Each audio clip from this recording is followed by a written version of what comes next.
Começa a chover, o engenheiro já passa um rádio pro Norris. Quer colocar um pneu de chuva? Ele próprio também não tem muita certeza. A McLaren não estava naquela época numa posição de estar acostumada com vitória, eles não sabem muito bem o que fazer. O Norris naquela iminência de vou ganhar, não vou ganhar, entro, não entro, grita com o engenheiro, não quero, não sei o quê. E aí você vê o rádio do Hamilton, que estava atrás do Norris na hora, o Bono passa o rádio para ele e fala assim, olha, a gente tá vendo aqui, tem que colocar pneu de chuva. O Hamilton contesta o pneu de chuva igual o Norris. Olha, eu não vou colocar o pneu de chuva.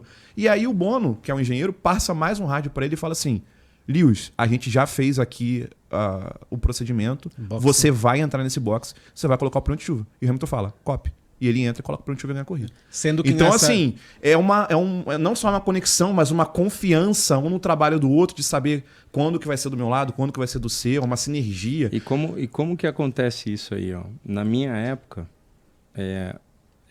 a equipe Honda, que virou Brown, depois vira Mercedes. Então, só para você entender, o Bono, na minha época, ele era engenheiro de telemetria do Button. O que é um engenheiro de telemetria? É aquele que fica calado, ele não fala nada, ele só escuta e aí ele manda a mensagem, o cara aperta um botão Bono e fala assim, Bono, o carro tá batendo no chão na curva 2, por quê?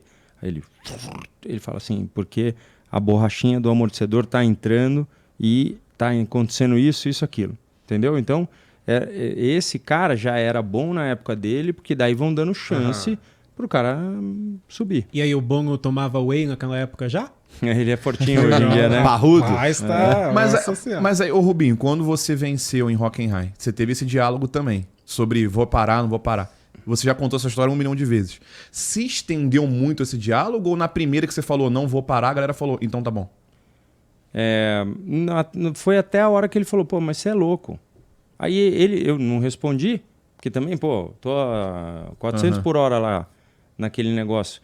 Eu tinha que tentar ver, eu tinha que, através do que tinha de água na minha viseira, se aquele ponto estava começando a ficar molhado ou não, porque eu não tinha como dar chance de tirar o pé no momento que o último, o Mika Hakkinen estava vindo com os pneus certos para aquele momento. Só que o que me levava a pensar, e por isso que eu falo sempre para os meus filhos e uso sempre esse exemplo, eu dou os exemplos para eles, para que eles passem mais tempo na oficina, para que eles vão lá no carro e desmontem o carro, para que eles possam entender alguma coisa interna que você começa a fechar o olho e falar assim, pera, é aqui, ó, é nesse pedaço aqui que está acontecendo. Tudo isso a 300 e lá vai fumaça. Não, sabe por quê? Sabe o que eu pensei naquele dia? Eu pensei, cara, eu tô descendo essa reta seco, o pneu de chuva do cara vai esfarelar. Tá sem água. E eram duas retonas. Não dá pra ter porque tava chovendo sem estar na oficina vira e mexe, entendeu? Porque tava chovendo só no estádio, né? O resto da reta inteira tava seco. Na verdade, a chuva foi passando. Tá. Tanto é que eu tenho uma baita enquadrada no meu pneu na terceira chicane, porque eu falei, não tá chovendo. E aí eu fui frear, amigo, parecia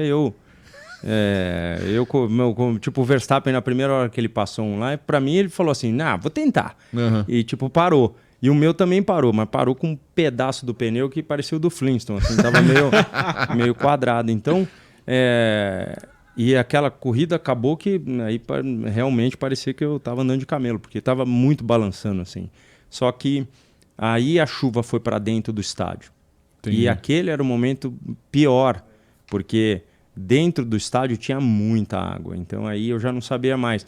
Mas eu fiquei pensando, pô, o pneu do cara deve ter esfarelado. Ele já não tinha mais o mesmo rendimento, se você vê nas últimas voltas, quanto no começo... Quando ele saiu. Quando ele saiu, porque o pneu piorou muito sem água. Aí molhava, esfriava lá, mas ele entrava na reta de novo secando. Só que a chuva foi mudando. Mas aquele diálogo foi porque a gente acha que é uma coisa de momento, mas não é. Porque aquele fim de semana foi quando eu mais questionei os céus por que aquilo estava acontecendo comigo.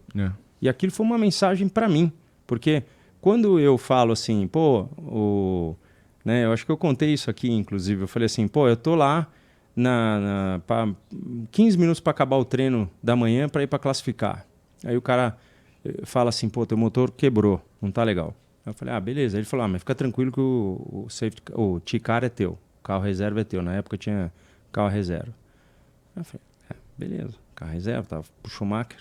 Beleza, vou gostar dessa parada. Aí vai o Schumacher dar uma bomba na parede e ele volta pra mim e fala assim, o carro no reserva já não é mais teu.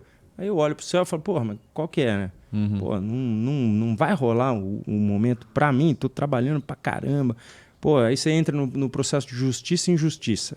Que se você não tiver autoconhecimento teu, você entra sempre nessa parada. Ah, é azar, é sorte. Que é onde eu não gosto de entrar. Porque é uma coisa muito tua. Você tem que avaliar você não consegue avaliar os outros. E aí o cara falou, ó, a gente vai trocar teu motor, talvez fique pronto só no final. Quando eu saio, chove, aí eu falei, pô, chefe, tá difícil a minha parada aqui. E aí foi aquilo que depois veio para mim como mensagem. Eu fui o único que saí naquela pista em Hockenheim com a pista molhada, de pneu slick. Que era a mesma pista que eu peguei depois e fui o único que fiquei com o pneu slick. Aí você vê a mensagem como é. A gente não quer ver a mensagem. A gente tá sempre culpando Procurando alguma outras coisa, coisas, procurando. E quando você enxerga, aquela parada foi o máximo, cara. Porque fui o único que entrou na pista e sabia que aquela hora dava para ficar de slick. Pô, então, é assim, a gente tem as dádivas acontecendo, só que a gente meio que não aceita. Então, qual que é a do Norris com a situação de dar o like pro cara? A gente só vai saber se perguntar para ele. Porque o resto é tudo, é tudo coisa que a gente vai fazer da nossa cabeça.